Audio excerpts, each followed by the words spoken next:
आप इस बात को जरा गौर कीजिए, क्या उत्तर प्रदेश के अंदर जिन ब्राह्मणों की हत्या हुई है वो हिंदू नहीं है? जिन दलितों की हत्या हुई है क्या वो हिंदू नहीं है? क्या इस देश के अंदर अब हमें सबूत दिखाना होगा क्या कि हम ब्राह्मण हैं, हम हिंदू हैं? इस बात का सबूत देने के लिए भारतीय जनता पार्टी का सर्टिफिकेट 24 घंटे अपनी शर्ट के ऊपर, टी शर्ट के ऊपर लगा के घूमने फिरेगा क्या? हमें आती है। और आप भगवान श्री राम की बात करते हैं।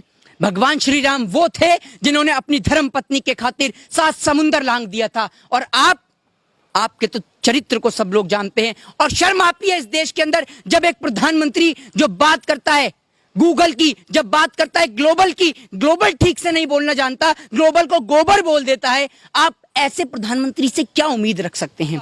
आपको बताऊं कि उत्तर प्रदेश अब जब सुरक्षित होगा जब इस देश से उत्तर प्रदेश के मुख्यमंत्री का सफाया होगा और पूरे देश से भारतीय जनता पार्टी का सफाया होगा। वो शर्मा जी, एक सवाल है मेरा कि अब राम जन्मभूमि का जो शिलान्यास करने का है वो समय आ चुका है, तो कुल मिलाकर के उत्तर प्रदेश में काफ़ी देखा जा रहा है कि एक मानो दीप उत्सव सा मनाया जाने की कोशिश की जा रही है, प्रयास किया जा रहा है, क्योंकि राम राज्य की बात की जा रही है तो शुरुआत यही सब मेरे हिसाब से होना चाहिए। तो तकलीफ क्या है? वो मंदिर नहीं, वो सरकार बनाना चाहते हैं। देश में मूर्ख कितने हैं ये आजमाना चाहते हैं। एक बार फिर देश के अंदर नरेंद्र मोदी सरकार, ये वही सरकार है जिसके राज में उत्तर प्रदेश के अंदर सबसे ज्यादा लोगों के साथ में दुर्व्यवहार हुआ है, सबसे ज्यादा ब्राह्मणों की हत्याओं का प्रदेश, साधु संतों की हत्याओं का प्रदेश बना उत्तर प्रदेश। आज भगवान श्री राम के दर पे पहुंच गए। जब बात आती है एक बार फिर इलेक्शन की, चुनाव की, उपचुनाव की, तो एक बार फिर इन्हें याद आते हैं भगवान श्री राम। आखिर क्यों इन्हें सहारा लेना पड़ता है भगवान श्री राम का? एक बात बताइए उत्तर प्रदेश के मुख्यमंत्री जी, आप बात करते हैं भगवान श्री राम की, जानते हैं भगवान श्री राम कौन थे? जिन मर्यादा पुरुषोत्तम भगवान श्री राम की आप बात करते हैं, वो भगवान श्री राम वो थे जिन्होंने अपनी गर्भवती पत्नी को आश्रम में छोड़ दिया, वो भगवान श्री राम थे। आप जैसे के मुंह से भगवान श्री राम का नाम सुनना भी मुझे अच्छा नहीं लगता। उत्तर प्रदेश में लगातार ऐसी घटनाएं सामने आती जा रही है। कहा यह जा रहा है कि अब जंगल राज तो रहा नहीं है, बिल्कुल देखा जा रहा है कि राम राज्य आ गया है। जितनी भी जो समानताएं स्थिति हो बिल्कुल नॉर्मल तरीके से चल रही है, लेकिन देखा यह भी जा रहा है कि अभी तक घटनाएं रुकने का नाम नहीं ले रही है। तो किस तरीके का राम राज्य की बात कर रहे हैं? इनके मंत्री दारू बेचते हैं तो ये राम राज्य है क्या? ये बताइए। इनके तमाम नेता मंत्रियों की अगर सूची निकालनी शुरू करें तो इन्होंने तो रावण, कौरव और कंस तीनों को पीछे छोड़ दिया इस मामले में। ये भगवान श्री राम की बात करते हैं। और मुझे नहीं पता इस बात के लिए कि क्यों आखिर लोग, पढ़े लिखे लोग आज भी जाति धर्म में बिलीव करते हैं। क्यों जाति धर्म के नाम पे लोगों को बांटा जाता है? ये हिंदू राष्ट्र है ऐसा नहीं कहा जा सकता। ये देश सभी का है। ये देश हिंदू का है, मुस्लिम का है, सिख का है, ईसाई का है, दलित का है, आदिवासी का है। आपको बताऊं कि जब हम बात करते हैं एक हिंदुस्तान की, तो आपको बताऊं उस हिंदुस्तान की जगह में, उस हिंदुस्तान की भूमि में कई भूमि ऐसी भी हैं जहां मंदिर भी है तो बगल में मस्जिद भी है। और कई जगह क्या, एक मैं आपको बताऊं कि हिमाचल के अंदर भगवान त्रिलोकनाथ का एक मंदिर है जहां पर नीचे भगवान बुद्ध की मूर्ति लगी है और उनके मुख पे भगवान शिव की मूर्ति लगी हुई है। और आपको बताऊं कि पहले वहां सुबह साधु संत आके पूजा करते हैं और उसके बाद में वहां पर बुद्धिस्ट आकर, मोंग आकर परिक्रमा करते हैं। तो ये खूबसूरती है हमारे देश की। अरे देखिए तो एक बार, तराशिए तो जरा एक बार इस देश की खूबसूरती को। क्या या फिर फर्जी राष्ट्रवाद के नाम पर या फर्जी देशभक्ति के नाम पर या जाति के नाम पर इस देश को बांटने का प्रयास ही करते रहेंगे? क्या इस देश को तोड़ते ही रहेंगे? कभी इसको जोड़ने का भी तो प्रयास कीजिए। क्या हमेशा तोड़ने की ही पॉलिसी है आपकी? अच्छा, उत्तर प्रदेश में बताया जा रहा है, खुद प्रियंका गांधी ने एक सवाल उठाया है कि कोई भी आदमी अपने आप को महसूस नहीं कर पा रहा है, सुरक्षित महसूस नहीं कर पा रहा है, चाहे वो सड़क हो, चाहे ऑफिस हो, चाहे वो घर हो।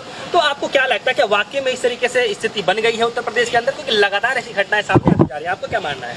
देखिए, उत्तर प्रदेश के अंदर कभी सरेआम घर के अंदर घुस के पत्रकार को मारा जाता है तो कभी छात्रावास के अंदर छात्रों को मारा जाता है। ये सारे संगीन अपराधों की जन्मभूमि बन चुकी है उत्तर प्रदेश।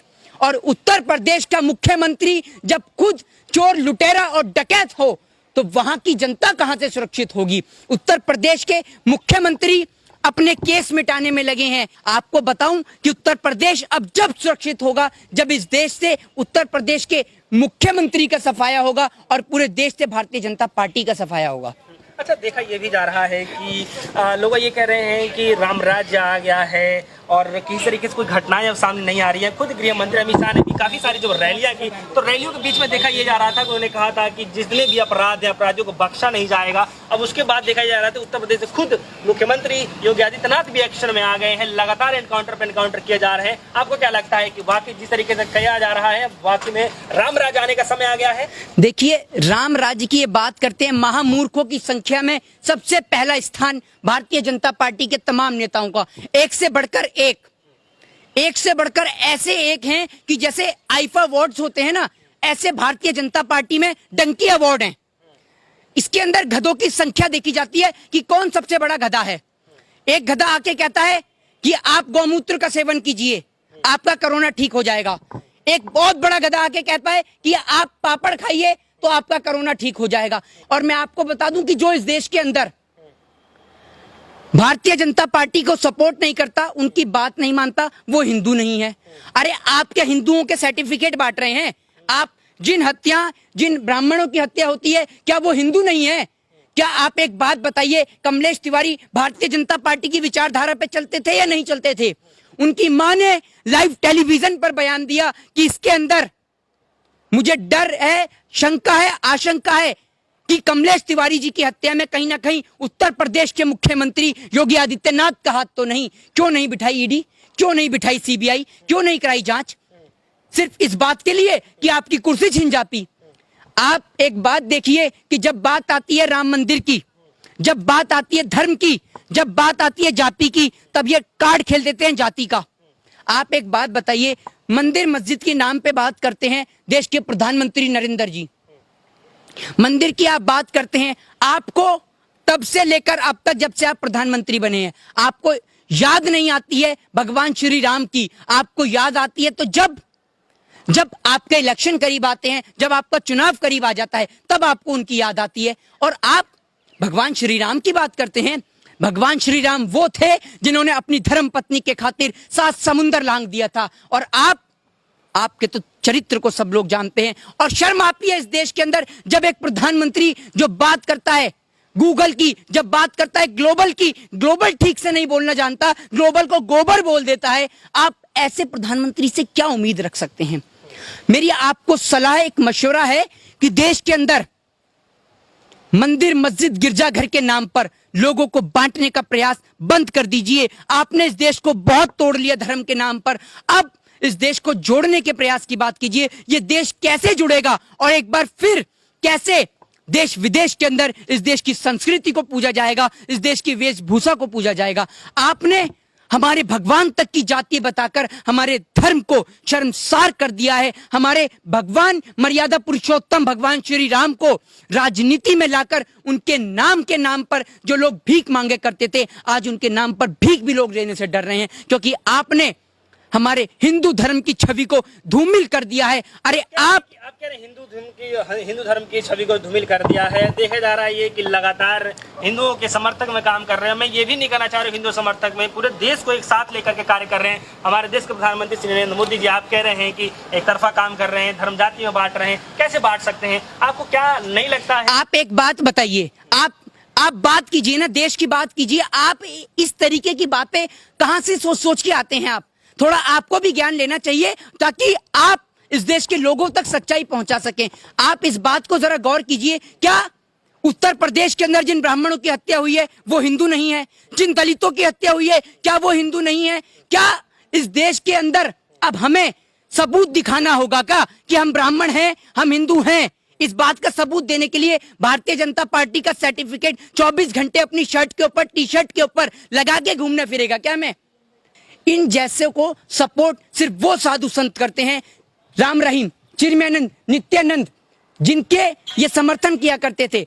आज मैं आपको बताऊं, इस देश के अंदर कोई भी ब्राह्मण ना तो भारतीय जनता पार्टी को सपोर्ट करता है, ना उनकी नीति को सपोर्ट करता है। अच्छा, उत्तर प्रदेश की जो लॉ एंड ऑर्डर है इसमें पूरी चरमरा चुकी है। देखा ये जा रहा है कि घटनाएं रुकने का नाम नहीं ले रही हैं। तो कुल मिलाकर के आपको क्या लगता है कि जिस तरीके से ये कार्य कर रहे हैं, इससे देश का भला होने वाला है या फिर उत्तर प्रदेश की जनता का भला होने वाला है? इस बार क्या जनता कड़ा जवाब देने को तैयार है? आपका क्या मानना है? हिंदू धर्म में भगवा चोला धारण कर लेगा तो क्या वो हिंदू हो जाएगा, क्या वो ब्राह्मण हो जाएगा? योगी आदित्यनाथ ने नाथ समुदाय से दीक्षा ली है, वो ब्राह्मण नहीं है, उन्होंने सिर्फ नाथ समुदाय से शिक्षा ली है, दीक्षा ली है। ब्राह्मण इंसान अपने कर्मों से बनता है। और आपको बताऊं कि चाहे मंदिर का पुजारी हो, चाहे मस्जिद का मौलाना हो, वो जब बनता है जब वो अपने कर्मों से बनता है। जब आप एक प्यासे को पानी नहीं पिला रहे, भूखे को अन्न नहीं खिला रहे और आप बात करते हैं धर्म की, तो ना तो वो धर्म मेरा हिंदू धर्म सिखाता है, ना वो आपका मुस्लिम धर्म सिखाता है, ना दलित धर्म सिखाता है, ना सिख धर्म सिखाता है। एक भूखे को खाना खिलाना और प्यासे को पानी पिलाना, ये है हिंदू धर्म की मान्यता और ये है तमाम धर्मों की मान्यता। इस राह पर तो कभी चलते ही नहीं है बीजेपी वाले। ये तो वो लोग हैं जो लोगों के तन पे से कपड़ा उतारना जानते हैं और पानी की जगह गौमूत्र पिलाना जानते हैं।